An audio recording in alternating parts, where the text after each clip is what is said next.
नमस्कार दोस्तों, कैसे हैं आप सभी। आज की कहानी का शीर्षक है कार्ड। वृद्धावस्था और मोतियाबिंद से धुंधलाई आंखों में जब निराशा उतर आई तो झिलमिलाते आंसुओं ने दृष्टि को और भी धुंधला बना दिया।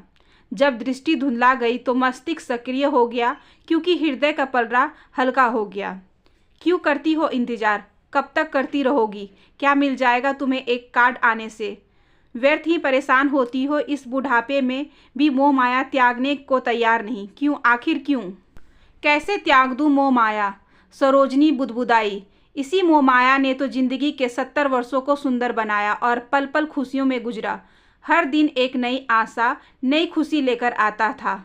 पल पल बढ़ती बच्चों की शरारतों, लड़ाई झगड़ों, प्यार, गुस्से, मनुहार आदि को संजोया है मैंने।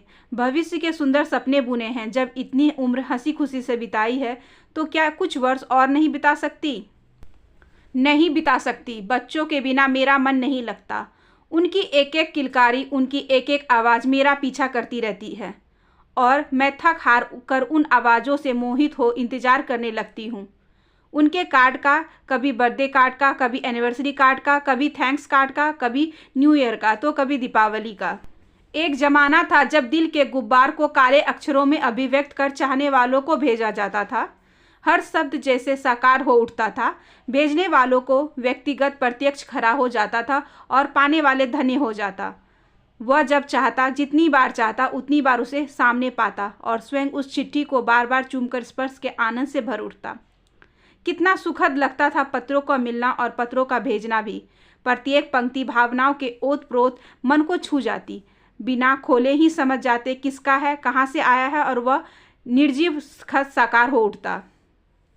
जीवन की आधुनिक शैली ने छीन लिए ये एहसास। इस मशीनी युग में भावों की अभिव्यक्ति भी मशीनी हो गई है। हो भी क्यों ना? क्या संवेदनाओं के अभाव में भावनाएं उथल पुथल मचा सकती है? जब भावनाएं नहीं तो अभिव्यक्ति किसकी हो?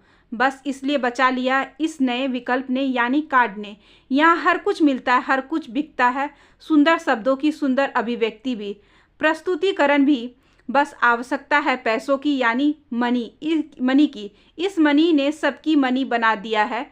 रिश्तों को, एहसासों को, कर्तव्यों को, नज़दीकियों को, अपनेपन को। अब हर संबंध, हर रिश्ता उतना ही जितना उसमें मनी है। कहावत है, कुछ नहीं से कुछ भला, और इसी तर्ज पर पत्रों की जगह कार्डों ने ले ली। प्रारंभ में सरोजनी को बड़ी चीड़ होती थी इन कार्डों से। अरे भाई, खुद क्यों नहीं करते जन्मदिन मुबारक? मंगल कामनाएं देनी है तो धन्यवाद देना है, या क्षमा मांगनी है तो खुद कहो, ताकि उस एहसास के साथ सामने वाले भी रोमांचित हो उठे, उसका रोइयां रोइयां कंपित हो उठे। ये क्या है? कार्ड पकड़ाया और उसी मशीनी तरीके से मुबारक दे दी।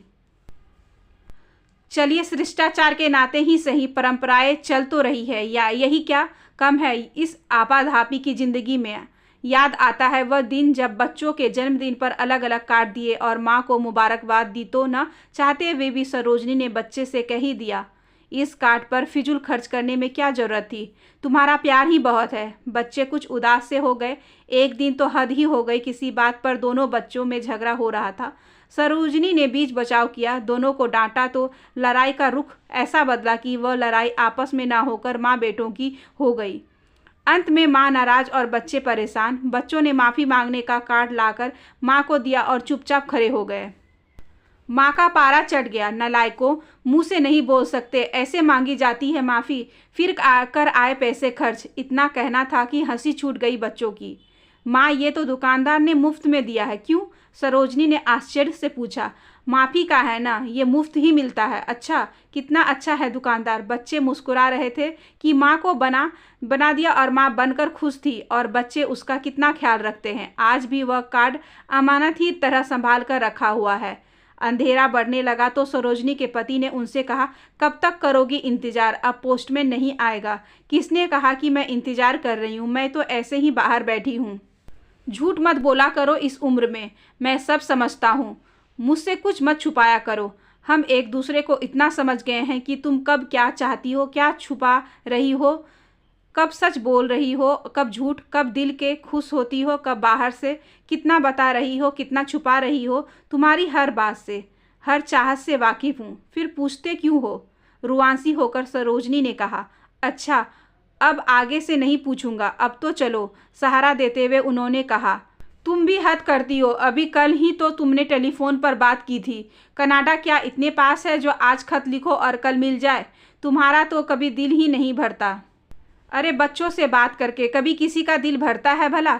तुम्हारे दिल की खातिर अपनी जेब खाली कर देता हूँ। इतना बिल बनवा देती हो टेलीफोन का। मैं क्या अकेली बात करती हूँ? खुद ही तो फ़ोन लगाते हो और नाम मेरा धरते हो। अच्छा, अब तुम्हारा नाम भी ना लूँगा। अब चलो भी। उदास थकी हारी सी सरोजनी उठी, अंदर जाने के लिए कदम बढ़ाए, पर मुड़कर एक बार फिर बाहर नज़र दौड़ाई। देखो तो कोई आ रहा है, कोई होगा। हीराराम ही लगता है। तुम क्या इतनी दूर से पहचान सकती हो? हाँ, वो ऐसे ही साइकिल चलाता है। अब तो तुम्हें साइकिल चलाने का ढंग भी दिखाई देने लगा। अब डॉक्टर के पास जाने की जरूरत नहीं पड़ेगी। मजाक मत करो। तुम्ही ने तो कहा मोतियाबिंद की वजह से दिखाई नहीं देता। दिखाई तो देता है लेकिन साफ नहीं। ओह, गेट खुलने की आवाज़ आई तो दोनों ने मुड़कर देखा। माँ जी, हीराराम ने पुकारा। हीराराम? देखो, मैं न कहती थी हीराराम होगा, मैं ही हूँ। मैंने सोचा आप इंतज़ार कर रही होंगी, इसलिए इस समय ही चला आया। आता भी क्यों ना, उसे हर कार्ड के साथ बख्शिश जो मिलती थी और मुंह भी मीठा होता था। क्या लाया है? उतावली से सरोजनी आगे बढ़ी। कार्ड। कार्ड में सरोजनी ने छाती से लगा लिया जैसे वह कार्ड नहीं, उनका बेटा हो। आशा करती हूँ कि आज की ये छोटी सी कहानी आपको अच्छी लगी होगी। अगर अच्छी लगी हो तो please like, share and subscribe करें हमारे चैनल को। ज़्यादा से ज़्यादा शेयर करें और बेल आइकन को ज़रूर प्रेस कर लें ताकि अगली वीडियोज़ की नोटिफिकेशन आपके पास सबसे पहले पहुँचे। धन्यवाद।